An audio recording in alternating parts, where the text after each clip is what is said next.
Indiana in the Morning, presented by First Commonwealth Bank here on the Voice of Indiana County, WCCS 101.1 FM and AM 1160. Our interview is presented by Marcus & Mack, a law firm representing injured people. Well, back to school is just around the corner for IUP, and of course there have been some things that have been put in place, not only to make sure that students are protected against COVID-19, but also to make sure that things go smoothly this weekend as the bulk of the student body is expected to move in. Joining us on the phone is Michelle Fryling of the IUP Communications. And Michelle, it's good to talk to you once again. Good to have you on the show. I know, Josh. I am so glad to be back, and I'll tell you, this summer has flown, and it is so good to have students back. Oh, my gosh. After, our students and our employees did an amazing job this past year. But, oh, man, there's nothing like students coming back and filling the Oak Grove. Mm-hmm. Now, we did something a little bit different this year. Normally, we would have the bulk of our students move in the weekend prior to classes starting, and classes are starting on Monday. But we did an entire welcome week for our new students. So they've been here all week.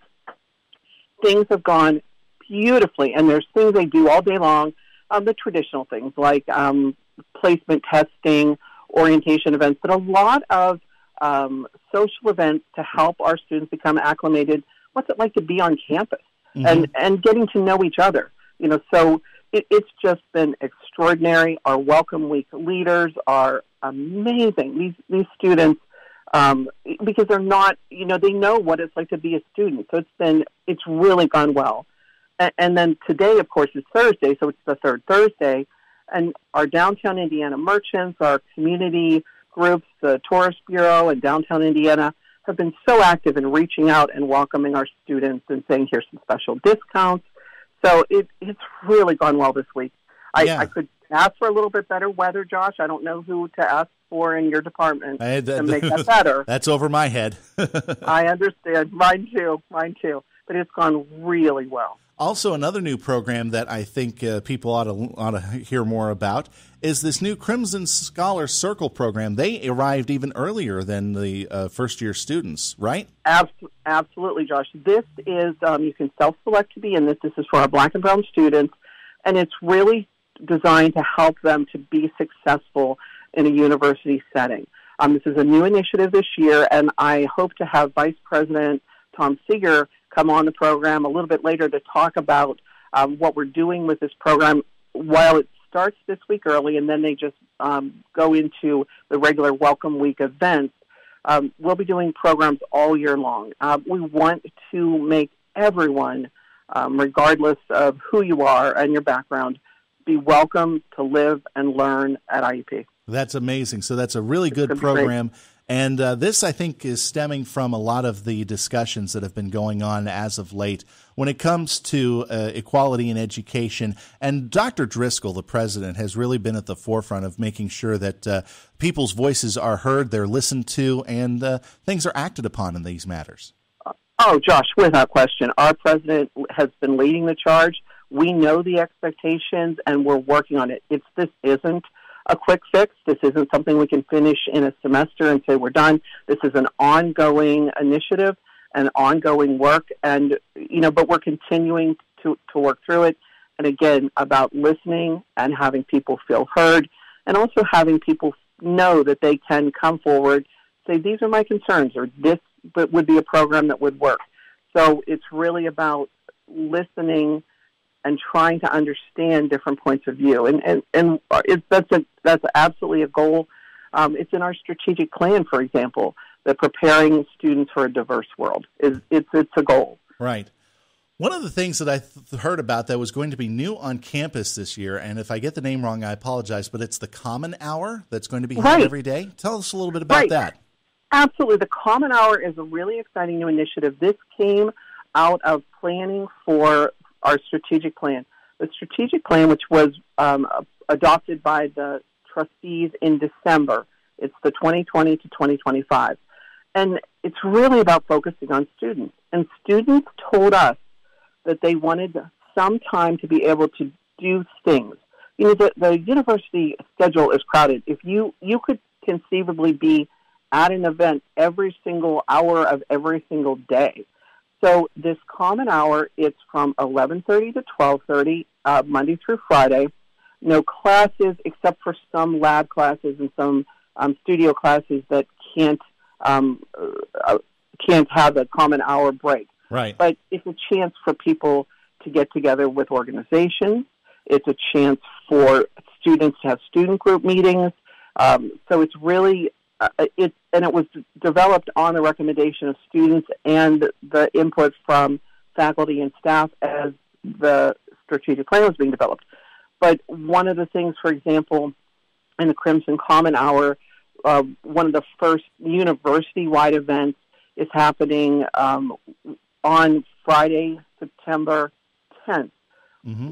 Because the 9/11 falls on Saturday, we've made a decision to have our traditional remembrance ceremony on that Friday.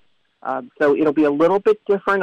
The timing will be a little bit different, but it'll be Friday, September 10th at 11:30, right in front of the World Trade Center relic that we're so honored to have on loan from the Kovalchuk family. Right. So it's an exciting thing. You know, this wasn't because of the pandemic, but we also have changed the times between classes. So we've extended the times between classes because students told us they needed a little bit more time to get from place to place. It makes it a little more relaxed if they want to talk to each other after class or talk to the faculty member. But it also works well with extra cleaning and sanitization processes that we have in place as our students are back in the classroom. And that's the next topic I wanted to go into. Earlier this week, the university decided to put a mask policy in place. Now, this is maybe you can explain that a little bit further. As I understand it, masks will be required indoors?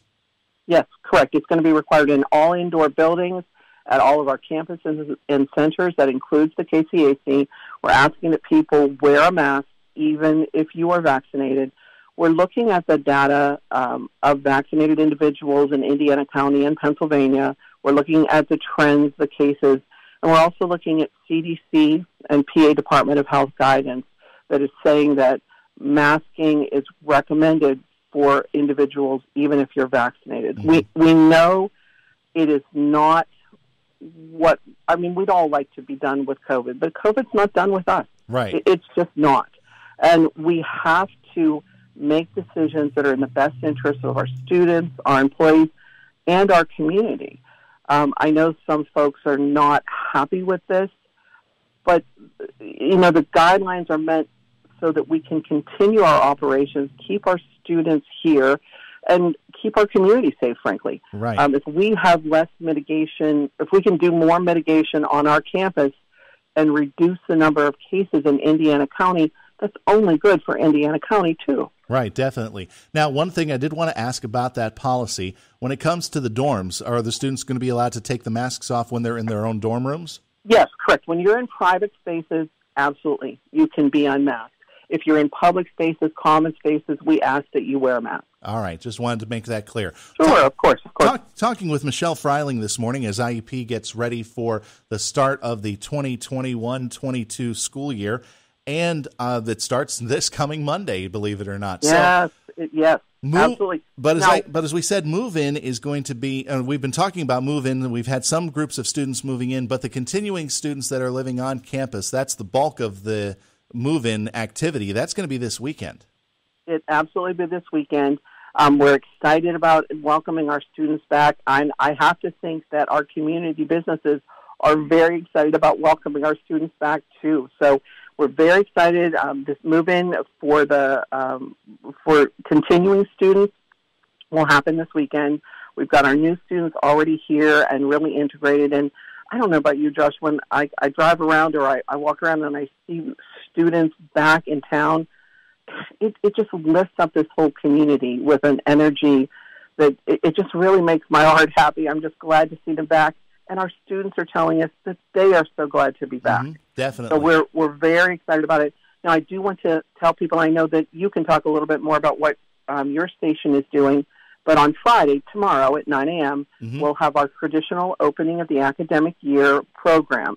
This is a great chance. Every year I love this because it's a chance for the community to come together. We didn't have the event last year for obvious reasons, but we will be in person. We will ask you to mask. It's in Fisher Auditorium.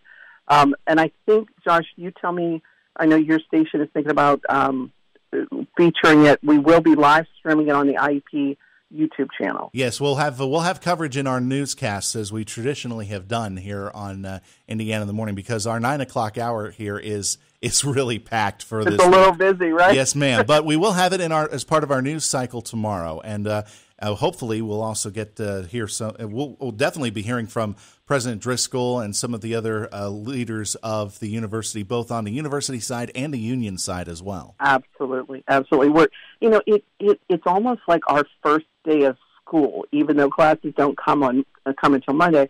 But for a lot of employees, I think of that as like our first day back to school, even though we have continued to work throughout the summer.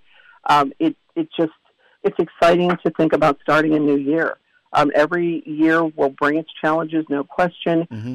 But our folks have worked so hard, especially our facility folks. I mean, they are working continuously. We're getting equipment and training, state-of-the-art equipment. We have those foggers that release a chemical that adheres to everything that'll kill germs and diseases. So we have it in place.